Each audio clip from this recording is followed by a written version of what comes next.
अस्सलामुअलैकुम, मैं हूं मारिया चौधरी और आप देख रहे हैं नो एनआरओ अब की बार।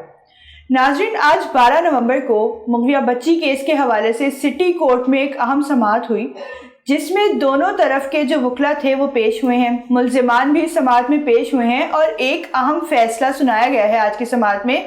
इसी हवाले से हम बात करेंगे। हमारे साथ मौजूद है न्यूज़ 360 के नुमाइंदे शहरियार सिद्दीकी। अस्सलाम वालेकुम शहरियार। वालेकुम सलाम। शहरियार, ये बताइएगा कि ये जो आज समाअत हुई है, इसकी जो ओवरऑल प्रोग्रेस या जो भी आज मामलात हुए हैं, इस पर थोड़ी सी रोशनी डालिएगा। बिस्मिल्लाहिर्रहमानिर्रहीम। मारिया, सबसे पहले बहुत बहुत शुक्रिया आपका। मगविया बच्ची केस के हवाले से आज 12 तारीख की समाअत जिस तरीके से कहा जा रहा था कि काफ़ी ज़्यादा इंपॉर्टेंट है, एडिशनल एंड डिस्ट्रिक्ट सेशन जज इलियास मेमन साहब की अदालत में आज ये समाअत हुई। तकरीबन सुबह 10:30-11 बजे के करीब समाअत जिस तरीके से शुरू हुई है, अदालती कार्रवाई शुरू हुई है, दोनों तरफ के वकला पेश हुए हैं। मुल्जिमान को भी जो है वो आज कमरा अदालत में पेश किया गया पुलिस की जानिब से। पुलिस की जानिब से मैं ये कहूँगा मारिया कि जिस तरीके से इस केस के अंदर पुलिस की जो परफॉर्मेंस है काफ़ी ज़्यादा वो मायूस कुन है। सबसे पहले शौकत अली शानी साहब के पास ये केस था, जिस तरीके से उन्होंने केस को ख़राब किया वो भी सबके सामने है। उसके बाद जब मुद्दई मुकदमा मेहदी अली काज़मी साहब उनसे मुतमईन नहीं थे इन्वेस्टिगेटिंग ऑफिसर से, तो उनको जो है वो तब्दील करने के लिए दरख्वास्त दायर करवाई गई थी, जिसके बाद जो है वो ये केस सईद साहब को सौंपा गया था। गुज़िश्ता कई समाअत से जिस तरीके से ये कहा जा रहा था कि नूर बीबी समेत जितने भी मफरूर मुल्जिमान हैं उनको पेश किया जाए, उनको गिरफ्तार करके जो है वो कमरा अदालत में पेश किया जाए ताकि इस केस की बाकायदा जो है वो कार्रवाई शुरू हो सके। लेकिन जो है वो आज की समाअत तक का टाइम जिस तरीके से दिया गया था इलियास मेमन साहब की जानिब से कि मुल्जिमान को मफरूर जितने भी मुल्जिमान हैं नूर बीबी समेत और जितने भी दीगर मफरूर मुल्जिमान हैं उनको गिरफ्तार करके अदालत में पेश किया जाए, आज भी जो है वो यही मायूस कुन उनकी तरफ से बयानात दिए गए कि हम लोगों ने जो है वो गिरफ्तारी के लिए काफ़ी ज़्यादा जगह छापे मारे हैं, लाहौर पुलिस की भी जो है वो मदद ली गई है, बट कोई जो है वो गिरफ्तारियां अमल में नहीं आई हैं और मफरूर मुल्जिमान कहीं जो है वो रूपोश हो गए हैं। इसी तरीके के कुछ बयानात उनकी तरफ से दिए गए। 29 तारीख का अब जो है वो पुलिस को डेडलाइन दी गई है कि इस केस के जितने भी मफरूर मुल्जिमान हैं उनको गिरफ्तार करके अदालत में पेश किया जाए। 29 तारीख तक ये आज अहम फैसले का हवाले से जो आप कह रही थी, 29 तारीख तक की पुलिस को अब डेडलाइन दी गई है और आज जो है वो नॉन बेलेबल वारंट्स जारी किए गए हैं। जितने भी मफरूर मुल्जिमान हैं उनके खिलाफ नॉन बेलेबल वारंट्स जारी कर दिए गए हैं कि इनको हर सूरत में 29 तारीख तक कमरे अदालत में पेश किया जाए गिरफ्तार करके। शहरिया, ये बताइएगा कि जिस तरह आपने कहा कि 29 तारीख तक का अल्टीमेटम दिया गया है पुलिस को कि ये जो मफरूर मुल्जिमान हैं इनको गिरफ्तार किया जाए, अगर उस वक्त तक ये गिरफ्तार नहीं होते तो उसके बाद आपके ख्याल में क्या होगा? देखिए, 29 तारीख तक की डेडलाइन पुलिस को दी गई है कि 29 तारीख तक हर सूरत में जो है वो मफरूर मुल्जिमान को नूर बीबी समेत जितने भी 5-6 मफरूर मुल्जिमान हैं उनको गिरफ्तार करके अदालत में पेश किया जाए। अदरवाइज ये आज कमरा अदालत में जो अहम फैसला लिया गया है इलियास मेमन साहब की तरफ से, क्योंकि देखें अब तक बाकायदा तौर पर ये केस शुरू ही नहीं हुआ। अभी तक जो है वो इल्ज़ामात लगाए जा रहे थे, अभी तक तो जो है वो मुद्दई मुकदमा और इन लोगों की तरफ से जो मुल्जिमान हैं उन लोगों की तरफ से जो है वो दरख्वास्तें दायर करवाई जा रही थी। बाकायदा तौर पर ये केस मारिया तब शुरू होगा जब जितने भी मफरूर मुल्जिमान हैं उनको गिरफ्तार करके कमरा अदालत में पेश कर दिया जाएगा। आज अदालत की तरफ से इलियास मेमन साहब की तरफ से ये कहा गया 29 तारीख तक की जिस तरह डेडलाइन दी गई है पुलिस को, अगर 29 तारीख को भी पुलिस ने फिर यही रवैया रखा कि जितने भी मफरूर मुल्जिमान हैं उनका कोई सुराग नहीं लगा पाई है पुलिस, तो ये केस 2 हिस्सों में डिवाइड हो जाएगा। जितने भी जो है वो मफरूर मुल्जिमान हैं सेक्शन 87-88 के तहत उनको इश्तिहारी करार दे दिया जाएगा। और इसमें होता यह है कि अगर एक मरतबा आप किसी को इश्तिहारी करार दे दिया जाए अदालत की तरफ से, तो उसके जो है वो तमाम तर असासे भी मुंजमद हो जाएंगे, तमाम तर जायदाद भी जो है वो मुंजमद हो जाएगी। इसके अलावा उसके जो CNIC है उनको ब्लॉक कर दिया जाएगा। एक तरफ ये है और दूसरी तरफ जितने भी इस केस में गिरफ्तार शुदा मुल्जिमान हैं, ज़हीर अहमद, उसका भाई शब्बीर अहमद और गवाह है, और इसके अलावा जो सहूलतकार हैं, जितने भी लोग हैं, 4 जो गिरफ्तार शुदा मुल्जिमान हैं उनके खिलाफ जो है वो चार्ज फ्रेमिंग हो जाएगी, उनके खिलाफ फर्द जुर्म आयद कर दी जाएगी। तो ये केस 29 तारीख तक ये कहा गया आज अदालत की तरफ से, अगर मफरूर मुल्जिमान को पेश नहीं किया जाता है तो ये केस 2 हिस्सों में डिवाइड हो जाएगा।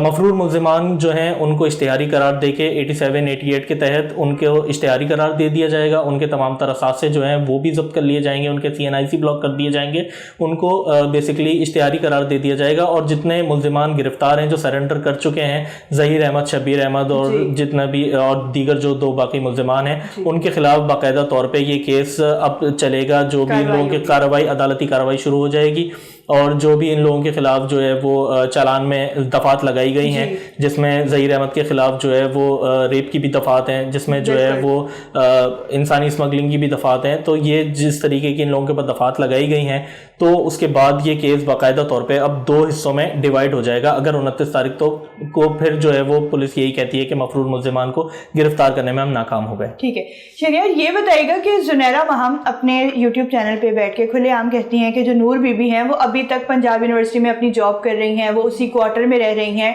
तो जब वो इतना खुलेआम बता रही हैं तो उसके बावजूद पुलिस उनको गिरफ्तार नहीं कर पा रही, तो इसके पीछे क्या वजह हो सकती है? देखें, शुरू में मैंने मारिया जिस तरीके से अर्ज किया कि पुलिस की जो कार्रवाई है ओवरऑल इस केस के अंदर बहुत ही ज़्यादा मायूस कुन है। जिस तरीके से एक यूट्यूबर जब आपको ये निशानदेही कर रही हैं, सबसे ज़्यादा जो है वो उनके चैनल पे वीडियोस जिस तरीके से अपलोड होती हैं और बिल्कुल एक सहूलतकार का जिस तरीके से जुनैरा महम साहिबा काम कर रही हैं, तो एक प्रॉपर जो है वो खुले अल्फाज में बता देती हैं कि जो है ना मफरूर मुल्जिमान जिनको पकड़ने में पुलिस नाकाम है वो यहाँ पर मौजूद हैं। उसके बाद भी जब पुलिस उन लोगों को गिरफ्तार नहीं कर पा रही है, दीगर जितने मफरूर मुल्जिमान हैं उनकी भी जो नौकरियाँ हैं वो भी बताया जा रहा है कि यूनिवर्सिटी से वाबस्ता हैं। नूर बीबी की भी जो है वो सरकारी नौकरी बताई जाती है। जब इतनी ज़्यादा उनको निशानदेही पुलिस को दे दी जाती है तो वहाँ पर क्यों छापे नहीं मारे जाते? एक बहुत बड़ा ये सवालिया निशान है पुलिस की कारकर्दगी पर। जब ये कहा जाता है कमरा अदालत में आके कि हमने जो है वो काफ़ी ज़्यादा छापे मारे हैं, काफ़ी ज़्यादा जो है वो तहकीकात की हैं, लाहौर पुलिस की भी मदद ली गई है, पंजाब पुलिस को भी जो है वो शामिल किया गया है, लेकिन जो है वो कोई भी गिरफ्तारी अमल में नहीं लाई जा सकी है। इसी हवाले से आज कमरा अदालत की तरफ से जस्टिस साहब की तरफ से काफ़ी ज़्यादा जो है वो भरमी का भी इज़हार किया गया कि ये किस तरह का रवैया है, ये किस तरह के जो है वो आके पुलिस एक्सक्यूज़ देती है बार बार, और अगर पुलिस बाकी इंटीरियर पुलिस की भी मदद ली गई है फिर जो है वो कोई गिरफ्तारी अब तक अमल में क्यों नहीं लाई जा सकी है। इसी वजह से आज ये अहम फैसला लिया गया है कि जितने भी इस केस के मफरूर मुल्जिमान हैं उनका केस अलहदा से चलाया जाए। अगर 29 तारीख तक वो कमरा अदालत में पेश नहीं होते हैं, अगर 29 तारीख तक सरेंडर नहीं करते हैं या फिर गिरफ्तारियां अमल में नहीं आती हैं, तो उनको जो है वो इश्तिहारी करार दे दिया जाए, उनके तमाम तर असासे जो है वो मुंजमद कर दिए जाएँ ताकि जो है वो उनके पास अब कोई फरार इख्तियार करने का रास्ता बाकी ना रहे। लेकिन जिस तरीके से जुनैरा महम और दीगर इनके जो सहूलतकार हैं वो जब खुले अल्फाज में बता देते हैं कि यानी कि ये एक तरह से चैलेंज किया जा रहा है, एक तरह से बिल्कुल चैलेंज किया जा रहा है, और यही जो है वो मुल्जिमान का भी रवैया होता है। जिस तरीके से वो विक्ट्री के साइंस बना रहे होते हैं, जिस तरीके से वो मुस्कुराते हुए जा रहे होते हैं कैमरों में देख के, तो एक तरह से जो है वो उन लोगों की तरफ से बहुत ज्यादा तसल्ली का, इत्मीनान का इजहार किया जा रहा होता है कि हमें कोई फर्क नहीं पड़ता, पुलिस हमारे खिलाफ कोई कार्रवाई नहीं कर सकती। मेरे ख्याल से ये माजरत के साथ पुलिस की कार्रवाई पे एक बहुत बड़ा सवालिया निशान। बिल्कुल। अच्छा शहरियार, जिस तरह अभी आपने कहा कि बहुत ज्यादा पुरसुकून होके जा रहे होते, विक्ट्री के साइन बना रहे होते हैं, तो इस समाअत के बाद क्या रवैया था मुल्जिमान का? वही बिल्कुल रवैया था माजी में, जिस तरह से हम लोगों ने देखा पुलिस की वैन में, पुलिस के प्रोटोकॉल में, पुलिस सिक्योरिटी में बैठ के जिस तरीके से विक्ट्री के साइंस बनाए जा रहे होते हैं, जिस तरीके से जो है वो मुस्कुरा के देखा जा रहा होता है, ऐसे करके ज़हीर अहमद की तरफ से भी जो है वो इशारे किए जा रहे थे कि जो है वो हमारा अल्लाह मालिक है, और इस तरीके से मतलब एक जो है वो बंदा सब कुछ कर दे और उसके बाद जो है वो उसके बाद वो ये कह दें कि भाई हमने अपना फैसला अल्लाह पे छोड़ दिया। तो ये बहुत ज़्यादा जो है वो पुरसुकून और इत्मीनान का इजहार किया जा रहा होता है मुल्जिमान की तरफ से। वो यही शो करा रहे हैं कि उन्होंने तो कोई गलत मैंने कोई गलत काम नहीं किया। जी हाँ, बिल्कुल इसी तरह का जो है वो एक खुशी का इजहार किया जा रहा होता है। अगर समाअत में आगे की कोई डेट दे दी जाए, अगर जो है वो केस की कार्रवाई आगे मुलतवी कर दी जाती है, तो बहुत ज़्यादा जो है वो सुकून का और खुशियों का इजहार किया जा रहा होता है। लेकिन आज जिस तरीके से अदालत की तरफ से एक बड़ा फैसला लिया गया है कि इन लोगों के खिलाफ जो है वो चार्ज फ्रेमिंग का अमल शुरू हो जाएगा, जितने भी मुल्जिमान सरेंडर कर चुके हैं उनके खिलाफ बाकायदा तौर पर जो है वो अदालती कार्रवाई शुरू कर दी जाएगी, और जितने भी मफरूर मुल्जिमान हैं, ज़हीर अहमद, शब्बीर अहमद की वालदा, नूर बीबी समेत और जितने भी दीगर मफरूर मुल्जिमान हैं, उनको इश्तिहारी करार दे के 87-88 के तहत जो है वो अदालती कार्रवाई की जाएगी, उनके असास से मुंजमद कर दिए जाएंगे। तो मेरे ख्याल से इनकी ये जो खुशी है वो अब कुछ ही दिनों की मेहमान है। अगली समाअत तक अगर ये मफरूर मुल्जिमान अदालत में पेश नहीं होते हैं तो दोनों तरफ से जो है वो अदालत की कार्रवाई बाकायदा तौर पर शुरू कर दी जाएगी, मफरूर मुल्जिमान के खिलाफ भी और जितने मुल्जिमान सरेंडर कर चुके हैं उन लोगों के खिलाफ भी। तो और जिस तरीके की इन लोगों के खिलाफ मारिया चालान निज़ाम के अंदर इन लोगों की जिस तरीके की दफात लगाई गई हैं, तो मेरा नहीं ख्याल कि इन लोगों का जो है वो बचना मुमकिन है इस केस के अंदर। बहुत बहुत शुक्रिया शहरियार आपका।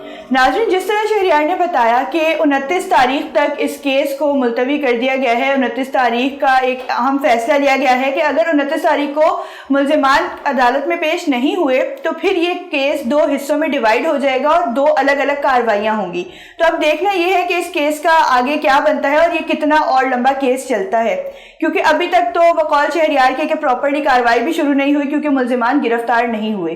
तो आगे देखते हैं कि आगे क्या होता है, इस केस का क्या बनता है। और इसी के साथ मुझे दीजिए इजाज़त, मिलते हैं नए प्रोग्राम में नए मौजू के साथ। तब तक के लिए अल्लाह हाफिज़।